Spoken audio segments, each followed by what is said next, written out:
Kediaman Sarah, wanita itu menanti dengan perasaan yang was-was kabar dari mata-matanya. Hingga siang ini, pelayan itu tak kunjung menghubunginya dan memberitahukan apakah rencana pembunuhan itu lancar atau tidak. Kemana pelayan bodoh itu? Sarah mengusap kasar wajahnya yang masih ada bekas luka. Ia benar-benar dibuat penasaran. Sarah pun kembali duduk setelah berjalan mondar-mandir tadi. Ia menghubungi kekasihnya yang sudah ia rindukan karena beberapa hari ini tak bertemu. "Halo sayang," sapa Sarah tersenyum saat mendengar suara serak dari seberang sana. Sepertinya Ian baru saja bangun tidur. "Kau baru bangun, tidak pergi bekerja?" tanya Sarah tersenyum-senyum, bagaikan anak remaja yang baru saja jatuh cinta. "Oh oke, pergi mandi sana dan segera makan." Pintu kamar diketuk. Sarah langsung mengakhiri panggilan, padahal Ian masih bicara di sana. "Ada apa?" tanya Sarah pada pelayan yang mengetuk pintu dan mengganggu obrolannya. "Ada tuan muda di bawah, Nyonya."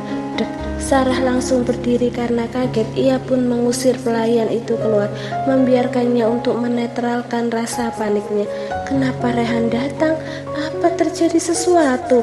tanya Sarah panik. Kalau saja pelayannya sudah menghubunginya, pasti ia tak akan sepanik ini. Ia akan senang mendengar kedatangan suaminya yang sudah jarang berkunjung. Sarah pun merapikan rambutnya, lalu memoles lipstik serta menyemprotkan parfum ke pakaiannya. Ia harus berpikir positif. Mana tahu suaminya memang datang karena merindukannya, jadi ia harus berpenampilan semenarik mungkin. Setelah berdandan, Sarah langsung turun ke bawah, tak lupa senyuman manis dan menggoda.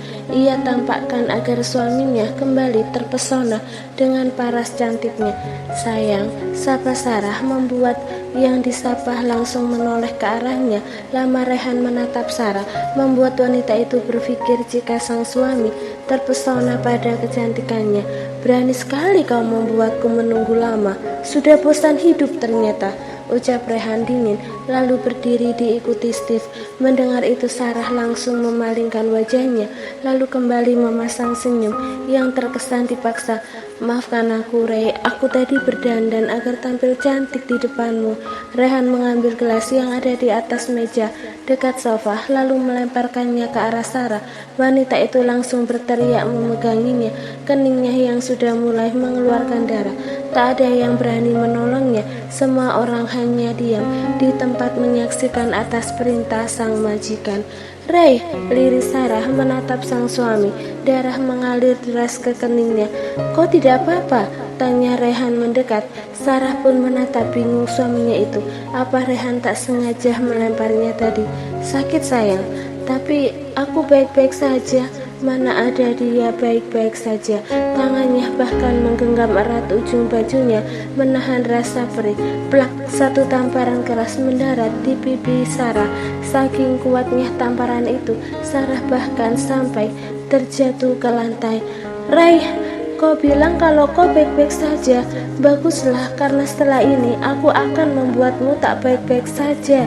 "Ray," Rehan mendaratkan sebelah kakinya di perut istri pertamanya yang dulu sangat ia cintai. Sarah dibuat tak bisa bergerak. Jika ia memaksa untuk bergerak, maka ia akan merasakan lebih sakit lagi. "Kau ingin melenyapkan anakku? Bagaimana jika aku menginjak perutmu ini sampai isi-isinya keluar?" Rehan menekan lebih keras perut Sarah, membuat wanita itu berteriak sakit. Apa maksudmu, Ray?" tanya Sarah, masih belum tahu sumber kemarahan Rehan. "Jangan pura-pura bodoh, sialan. Kau menyuruh pelayanmu untuk memberikan racun pada minuman Kinara, dan itu bisa melenyapkan anakku. Bahkan Kinara sekaligus biadab," teriak Rehan menjambak rambut Sarah. Kini perut wanita itu sudah terbebas dari injakan kaki suaminya. "Reh, itu tidak benar. Aku tidak menyuruhnya, itu fitnah," alak Sarah memegang tangan Rehan yang menjambak rambutnya. "Dan kau pikir aku percaya dengan perkataanmu itu, ha? Aku tidak bodoh sepertimu, Sarah. Aku tahu semua yang kau rencanakan sebelum kau melancarkannya," ucap Rehan dingin, masih setia menjambak keras rambut istri pertamanya. Reh, aku mohon, sakit, tangis Sarah. Rasanya kulit kepalanya akan terangkat sebentar lagi karena tarikan Rehan. Sakit, Sarah mengangguk dengan tatapan iba. Aku tidak peduli, lanjut Rehan tersenyum sinis. Au, ringis Sarah saat Rehan mendorong kepalanya dengan kasar. Aku akan melakukannya karena kau sudah melupakanku, Rehan. Aku cemburu, aku merasa dikhianati, teriak Sarah. Sudah tak tahan lagi, ia merasa kalau Rehan terlalu berlebihan menyalahkannya. Rehan pun langsung tertawa sinis, tawa yang menandakan bahwa penderitaan Sarah belum berakhir. Dikhianati, benarkah? Apa tidak terbalik? Tanya Rehan kembali dingin. Tatapannya penuh amarah membuat Sarah bergidik. Apa maksudmu sayang? Aku tidak mengkhianatimu. Tanpa diperintah, Steve mengeluarkan beberapa foto saat Sarah bersama dengan Ian di hotel, lalu melemparkannya ke arah wanita itu. Sarah pun sontak terkejut mendapatkan foto-fotonya bersama Ian. Tidak sayang, ini editan, ini fitnah, elak Sarah menyingkirkan foto-foto itu dari tubuhnya. Oh ya, kalau yang ini bagaimana? Tanya Rehan memperlihatkan sebuah video yang ada di ponsel Steve. Beberapa pelayan langsung memalingkan wajah mereka saat mendengar suara menjijikkan dari video yang diputar Rehan. Bagaimana aku bisa mendapatkan ini? Itu yang ingin kau tanyakan, bukan? Setelah Rehan menghentikan putaran video yang membuatnya jijik. Kau lupa kalau aku orang yang berkuasa, Sarah. Aku bisa mengetahui apapun yang kau lakukan di dalam rumah, apalagi di luar rumah. Dasar, tidak Rehan, tidak, itu tidak benar. Semua itu fitnah. Aku tak mungkin mengkhianatimu. Aku mohon percayalah padaku kali ini saja. Sarah langsung memeluk kaki suaminya sembari menangis. Ia tak menyangka dua rahasia terbongkar di hari dan waktu bersamaan. Sungguh ia tak pernah menyangka ini terjadi. Ia kira semuanya akan berjalan mulus. Hari ini juga kau bukan lagi istriku. Aku menceraikanmu. Perceraian kita sudah aku daftarkan sebelum hari itu. Kau masih boleh tinggal di sini hanya untuk berteduh saja, makan dan pakaian ataupun kebutuhan tanggung sendiri. Tak ada pelayan yang akan melayanimu karena kau sudah bukanlah nyonya lagi di sini. Rehan menendang Sarah dengan keras hingga wanita itu kembali terjungkal ke belakang. Tidak, jangan ceraikan aku mohon Re. Aku minta maaf, aku mohon, tangis Sarah pilu. Hancur sudah impiannya untuk menjadi wanita kaya dan juga bahagia bersama Ian.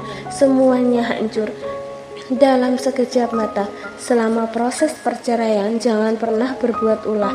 Jika aku kembali menemukan rencana jahat lagi darimu untuk istri dan anakku, maka aku tak akan segan-segan melenyapkanmu dan juga kekasih bajinganmu itu, tegas Rehan memberi peringatan. Setelah itu Rehan pun meninggalkan rumah, mengabaikan istrinya yang terus meraung memanggil namanya di dalam mobil.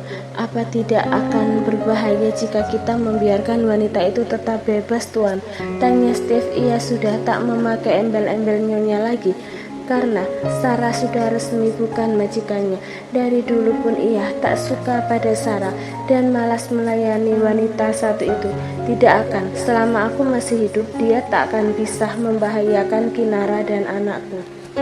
Siang hari yang cerah kini sudah berganti menjadi sore yang dilanda hujan deras. Kinara berdiri di teras sembari memperhatikan rintik-rintik hujan yang turun dari langit membasahi bumi. Tuan sudah datang, Nona. Tanpa diberitahu, sebenarnya Kinara sudah tahu kalau Rehan sudah datang karena ia ada di teras dan bisa melihat dengan jelas mobil suaminya masuk ke area parkir. Tatapannya tak lepas dari pintu mobil yang dibuka, lalu keluarlah sosok yang sangat ia nanti kedatangannya. Rehan berjalan ke arahnya dengan wajah datar namun manis bagi Kinara. Kenapa kau di luar saat hujan begini? Kau ingin sakit, ha? Tanya Rehan. Kini sudah ada di dekat sang istri. Bibi Ella pun pamit masuk ke rumah. Begitu juga dengan Steve yang pamit untuk pulang.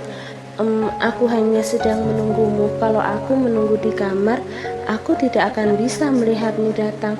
Jadi aku memilih untuk menunggu di sini, jawab Kinarah malu-malu. Jujur wanita itu masih kurang nyaman dengan cara bicaranya sendiri. Banyak sekali alasanmu. Kalau kau sakit, aku juga yang harus repot. Kau hobi sekali membuatku khawatir.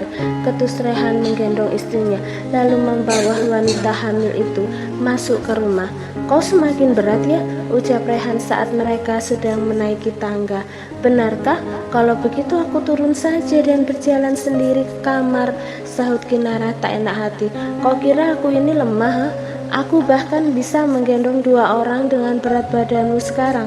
Jangan meremehkanku atau kau mau aku melemparmu dari atas sini.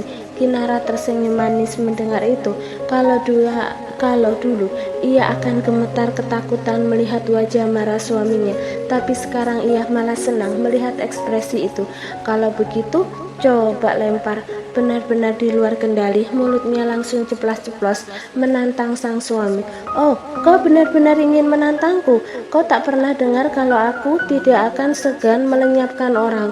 Kinarah menelan ludah kasar. Benar juga kalau diingat-ingat, ia seperti lupa kalau Rehan ini orang yang mengerikan kalau sedang marah. Tapi karena kau istriku, aku tak akan melemparmu ke bawah, tapi ke ranjang. Pipi Kinarah langsung memerah saat Rehan membawanya ke atas ranjang, lalu mulai dengan mesra. Tampak tatapan suaminya yang sangat selain bergerak, tangan juga tak lupa. Sayang, sebentar lagi sholat maghrib. Rehan langsung tersadar. Laki-laki itu pun menjatuhkan tubuhnya di samping Kinarah. Tahan dan tahan. Ia harus menahan agar tak melewati batas. Hanya dengan Kinarah lah ia tahu batasan. Dulu bersama Sarah ia bahkan tak tahu jam berapa mereka memulai dan jam berapa mereka berhenti. Nanti jam 9 aja ya, ucap Kinarah mengangkat kepalanya agar bisa menatap wajah sang suami yang sedang kesal. Kinarah pun menyentuh pipi Rehan, lalu mencium pipi suaminya itu.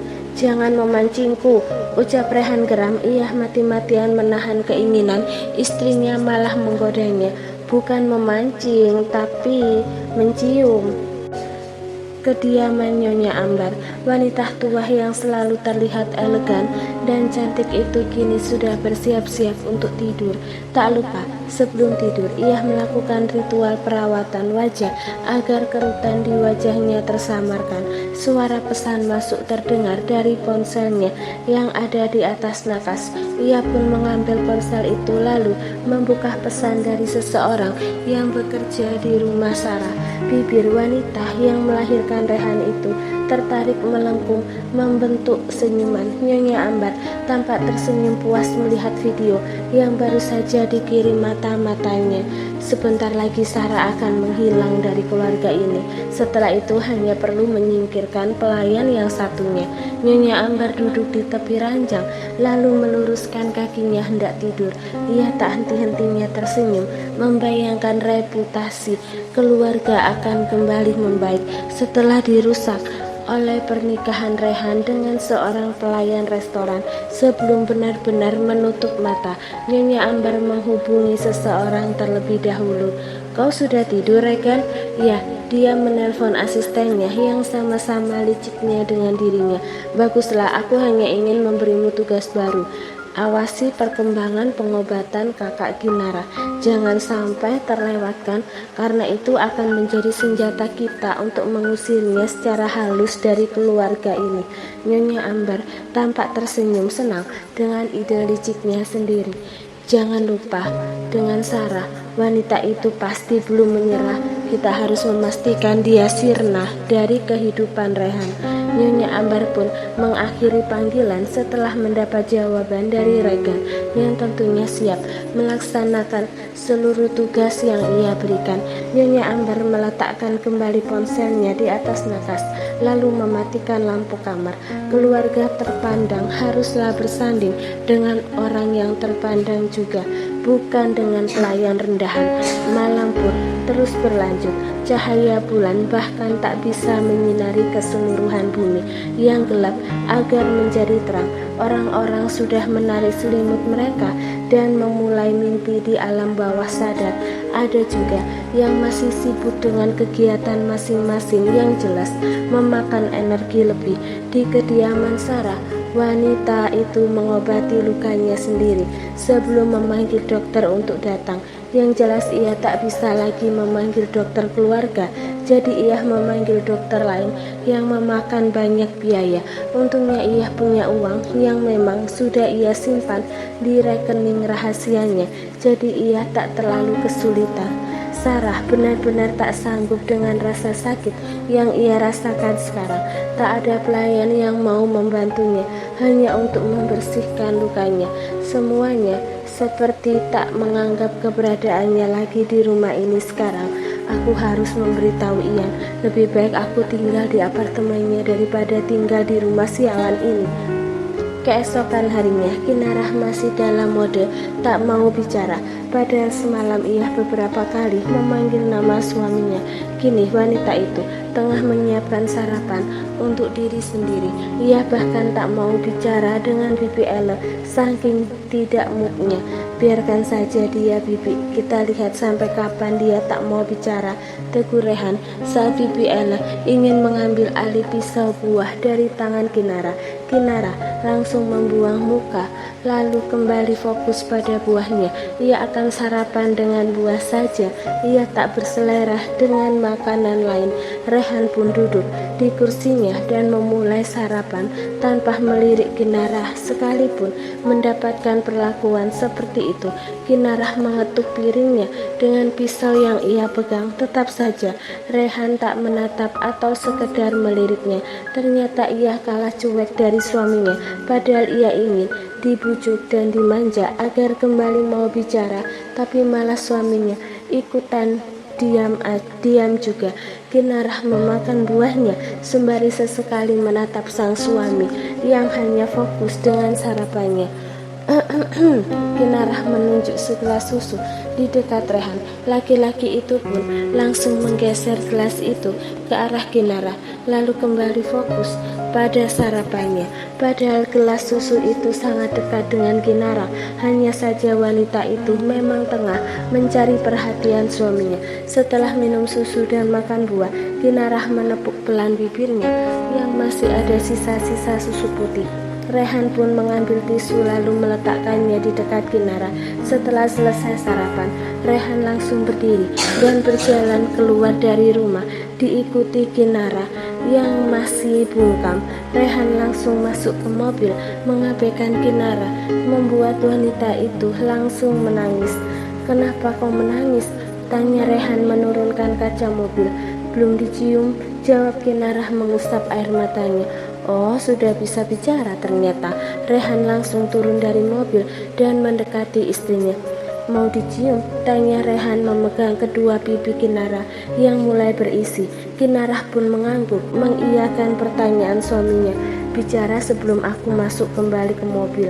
"Iya, mau dicium," sahut Kinarah sedikit berteriak. Rehan tertawa kecil lalu mencium kening, pipi kanan kiri, mata, dagu, hidung. "Apalagi?" tanya Rehan benar-benar menikmati ekspresi istrinya yang menggemaskan. "Peluknya belum," jawab Kinarah pelan alias malu-malu. Rehan pun langsung memeluk wanita yang ia hamil itu, lalu kembali mencium kening Kinarah. "Jangan telat makan, aku tak ingin mendapatkan laporan kalau kau mogok makan lagi. Makan dengan benar dan tidur teratur agar kau dan bayi di dalam perutmu sehat." Kinarah mengangguk patuh sembari mengangkat jari kelingkingnya. Paham maksud sang suami. Rehan pun menautkan jari kelingkingnya dengan kelingking sang istri. Setelah itu Rehan mengelus-elus lembut perut Kinarah lalu berjongkok dan mencium perut wanita itu. Orang yang melihat adegan itu langsung menunduk sembari menahan senyum. Sungguh pemandangan yang sangat indah di mata mereka. "Jangan nakal di dalam sana atau Dedi akan mengunjungimu lalu memberimu pelajaran setiap hari."